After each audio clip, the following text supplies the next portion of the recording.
London সফর সংক্ষিপ্ত করে দেশে ফিরেই শহীদ শরীফ ওসমান হাদির লাশ দেখতে গেছেন বাংলাদেশ জামাতে ইসলামের আমির ডক্টর শফিকুর রহমান।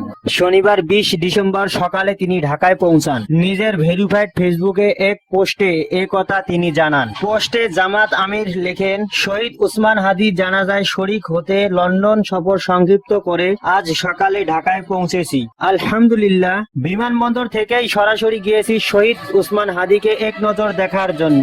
তার পরিবারের সদস্যদের সঙ্গে কথা হয়েছে, কিন্তু এমন শোকের মুহূর্তে সান্ত্বনা দেওয়ার মতো ভাষা আমার জানা নেই। মহান আল্লাহ এই পরিবারকে এবং দেশবাসীকে সবাইকে সবরে জামিল দান করুন। তিনি আরো লেখেন, শহীদ ওসমান হাদি কোনো দল বা মত নন, তিনি এই দেশের সার্বভৌমত্বের প্রতীক। আমি সবাইকে আহ্বান জানাই, আজ তার জানাজায় দল মতের ঊর্ধ্বে উঠে দলে দলে অংশগ্রহণ করুন। ডক্টর শফিকুর রহমান লেখেন, দেশের এই বীর সন্তানকে সর্বোচ্চ সম্মান জানানো আমাদের সবার দায়িত্ব।